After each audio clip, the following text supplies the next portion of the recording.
எல்லாருக்கும் வணக்கம். என்னடா இது திமுக அடிச்சா மாரிதாஸுக்கு வலிக்குது, திமுக எதிர்த்தா மாரிதாஸ் கோவம் வருது. ஏன் அப்படி திமுகவுக்கும் மாரிதாஸுக்கு என்ன ஒரு உறவு இருக்குது? வெளியில் வந்து பார்த்தீங்கன்னா திமுகவை எதிர்க்கிற மாதிரியே பயங்கரமாக வந்து பற்றி பேசுகிறாரு. ஆனால் திமுகவை போய் யாராவது எதிர்த்தாங்கன்னா இவரு இப்போ கோவப்படுறாரு. சமீப காலமாக அப்படி தான் தெரியுது. அதாவது ஆதவர்ஜுனாவை பற்றி, அதாவது லாட்ரி மாட்டினோட மருமகன் தான் இவர். இன்னைக்கு இவ்வளோக்குள்ள வந்து பேச சொல்லி நிறைய அவருடைய விவரங்களை எடுத்து புள்ளி விவரத்தை வெளியிடன்னு பேசுகிற இவர். அப்போ இதுக்கு முன்னாடி திமுகவை சப்போர்ட் பண்ணும்போது யாரை பற்றி பேசலை? ஸோ இன்றைக்கி நம்ம யாரை பற்றி பேச போகிறோம்னு கேட்டிங்கன்னா, அரசியல் விமர்சகர் அப்படிங்கிற பேரில் பிஜேபிக்கு ஆதரவாக பேசிட்டு பாருல மிஸ்டர் மாரிதாஸ் அவர்கள், அவரை பற்றி தான் பார்க்க போகிறோம். அதாவது இவர் வந்து பிஜேபிக்கு ஆதரவாளர் அப்படின்னு நம்மளுக்கு தெரியும். ஆனாலும் அண்ணாமலை அவர்கள் பிஜேபியோட தமிழ்நாட்டு மாநில தலைவராக இருக்கார்ல, அவருக்கு இவர் வந்து கொஞ்சம் சப்போர்ட் பண்ண மாட்டார். அவருக்கு எதிராக கருத்துக்களை தான் வச்சுட்டு இருப்பார். இது சமீப காலமே நம்ம பார்த்துட்டு இருக்கோம். அதுக்கு என்ன காரணம் அப்படின்னு நம்ம யோசிச்சுக்க இந்த நேரத்தில் இப்போ வந்து பார்த்தீங்கன்னா, சமீப காலமாக திமுகவை எதிர்த்து யாரெல்லாம் வராங்களோ அவங்களும் எதிர்க்கிறாரு. அதாவது உங்களுக்கு புரியல நான் சொல்கிறது. அதாவது கேட்டிங்கன்னா, தளபதி விஜய் அவர்களுடைய அரசியலை ஆரம்ப காலத்தில் வந்து பார்த்தீங்கன்னா, ஆரம்ப ஸ்டேஜில் வந்து பார்த்தீங்கன்னா ஆதரிச்சார். சரி வரட்டும், புதுசங்கூர் சக்தியாவை அப்படி இப்படின்னாரு. நல்லா தெரியும். அதாவது மாநாட்டு முன் வரைக்கும் மாநாட்டு டைமில் என்ன சொன்னாங்க கேட்டிங்கன்னா, மாநாட்டில் இவர் வந்து பார்த்தீங்கன்னா பெருசாக திமுகவில் எதிர்த்து பேசிட மாட்டார். வேணா அந்த மத்திய அரசு பாஜக வேணா லைட்டாக அப்படி விமர்சனம் பண்ணிட்டு அப்படி 2 சினிமா டைலாக் பேசிட்டு போயிடுவார். அந்தளவுக்கு இவருக்கு தைரியம் கிடையாது. அதாவது பார்த்தீங்கன்னா, அந்த ஆரம்ப காலத்துலேருந்தே கஷ்டப்பட்டு வர பிள்ளைங்க தான் பார்த்தீங்கன்னா அந்த உணர்ச்சி பொங்க வரும். அதாவது பார்த்தீங்கன்னா, அந்த எப்படி வந்து கலைஞர்லாம் வந்து பார்த்தீங்கன்னா ஆரம்பத்தில் கஷ்டப்பட்டு வந்தவங்க, அவங்களாம் பார்த்தீங்கன்னா நிறைய எதிர்ப்புகள்லாம் பார்த்து வந்தவங்க. ஸோ அந்த மாதிரி இவரெலாம் வரமாட்டார். இவர் சொகுசா அவள் அப்பாவோட இதில் படத்துக்கு வந்து சினிமா அடித்து புதுப்பட்டு நடிகராக வந்திருக்காரு. ஸோ இவருக்குலாம் அந்த தைரியம் துணிச்சலாம் வராது அப்படின்னு சொன்னார். நீங்கள் நல்லா பார்த்துருப்பீங்க. ஆரம்ப காலத்தில் வந்து மாரிதாஸோட பேச்சை கவனிச்சிருக்கணும்னு தெரிஞ்சிருக்கும். அதுக்கப்புறம் மாநாட்டில் தளபதி விஜய் அவர்கள் அதிரடியாக திமுக என்று அரசியல் எதிரி, பாஜக கொள்கை எதிரின்னு சொல்லி அழகாக வந்து பார்த்தீங்கன்னா ஒரு பயங்கரமான ஒரு ஸ்பீச்சை கொடுத்தாரு, எதிர்த்து துணிச்சலாம். ஸோ அதுக்கப்புறம் தான் தளபதி விஜய் அவர்களுக்கு எதிராகவே மாரிதாஸோட செயல்பாடுகள் நகர்ந்துட்டே வருது. நீங்கள் நல்லா பார்த்து தெரியும். அதுக்கு ஒரு விளக்கம் கொடுத்தாரு. என்னன்னு கேட்டிங்கன்னா, இவர் அரசியலுக்கு வந்ததுனால தான் நாங்கள் இவர் விமர்சிக்க வேண்டிய வருது, சினிமாவில் இருந்தால் நாங்கள் இவருடைய பின்புலத்தில் ஆராய மாட்டோம் அப்படின்னு சொல்லிட்டு தளபதி விஜய் அவருடைய மனைவி வந்து பார்த்தீங்கன்னா லண்டனில் வந்து பார்த்தீங்கன்னா கோடி கணக்கில் பணத்தை வந்து ஒரு நிறுவனத்தில் ஒப்பந்தம் போட்டுருக்காங்க. ஸோ அங்கேருந்து பணம் இங்கே வரப்போகுது. அவருக்கு கருப்பு பணத்தில் வெளியாக்க போகிறாரு. அவர் மட்டும் தான் இந்தியாவோட சிட்டிசனு, அவரோட மனைவி மகள் யாருமே சிட்டிசன் கிடையாது இங்கே தமிழ்நாட்டில்.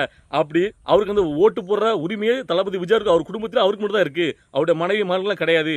அவங்க லண்டனில் இருக்காங்க. அப்படி இப்படின்னு அது மட்டும் இல்லாமல் அவருடைய மாமா, ஒன்று விட்டு சித்தப்பா, ஒன்று விட்டு மாமான்னு அவங்களோட உறவினர்கள் எங்கெல்லாம் இருக்காங்களோ அதெல்லாம் பிடிச்சி, அதாவது குறிப்பாக வந்து பார்த்தீங்கன்னா லயலா வந்து பார்த்தீங்கன்னா அவங்க என்னென்ன தில்லுமுல்லாம் பண்ணியிருக்காங்கன்னு சொல்லி அதனுடைய, அதாவது என்ன ஒரு முயற்சி போட்டாருன்னா, இவர் வந்து பெரிய யோக்கியனா, இவர் மக்களுக்கு நல்லது பண்ண போறன்னு சொல்லிட்டு தளபதி விஜய்க்கு எதிராக நெகட்டிவாக பரப்பணும் அப்படிங்கிற நோக்கத்திலேயே அவருக்கு கிரிப்டோ கரன்சி, அவர் வந்து பார்த்தீங்கன்னா அந்த மதத்தை மாற்ற வராரு, அப்படி இப்படி நிறைய வன்மல் கைக்கிட்டு இருந்தார்.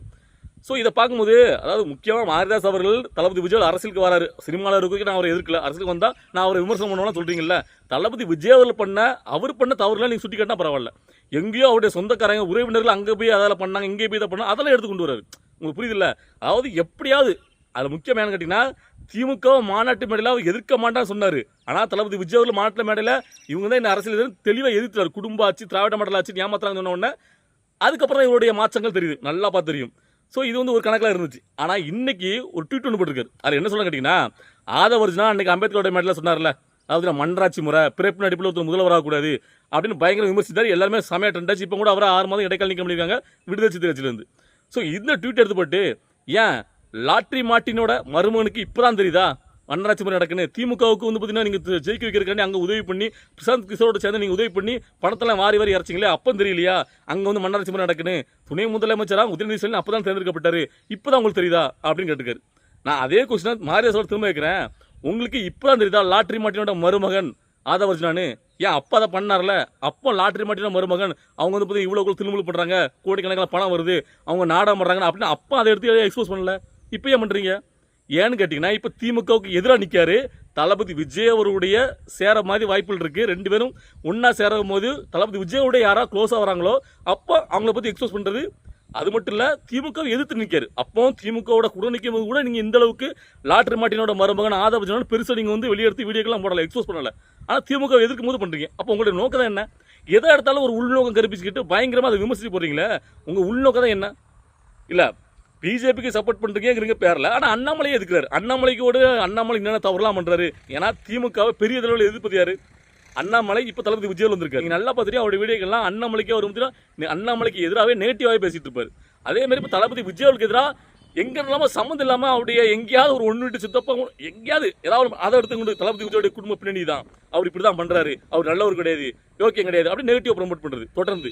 ஸோ இதெல்லாம் எப்போ இருந்து ஆரம்பிச்சு அவர் திமுக வலுவாக எதிர்க்க ஆரம்பிச்சதுக்கு அப்புறம் தான். அதே மாதிரி ஆதவர்ஜுனா திமுகவுக்கு அந்த பிரசாந்த் கிஷோரோட சேர்ந்து சப்போர்ட் பண்ணி அங்கே கோடிகளில் பணம் செலவு பண்ணி அவங்கள ஜெயிக்க வைக்கும் போதெல்லாம் ஆதவ அர்ஜுனாவை பற்றி லாட்டரி மாட்டின மருமகனுக்கு அப்படிங்கிறது போட்டு நிறைய விஷயங்களை புள்ளியோரத்தோட வெளியிடலை இவர்.